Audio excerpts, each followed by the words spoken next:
Hey guys, in this video I'm going to show you how to add Bookmarks Toolbar in Firefox.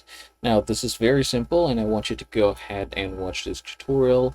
What we are going to do is just head over here to the three vertical lines and we're going to head over down below to more tools. Go ahead and click that and we're going to go ahead at the top that says Customize Toolbar. Go ahead and click this one.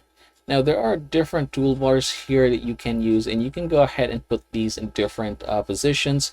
For example, if I want history here at the top, I can go ahead and drag this, put it here, and if I want save page at here or beside that one, I can go ahead and drag that just like so. And let's say I want to add a new window, so I can go ahead and put it here at the right side. There you go. And when you are done, just go ahead and click this and you can see that now we have successfully added them here. Congratulations, that's how easy it is to add a toolbar here in Firefox.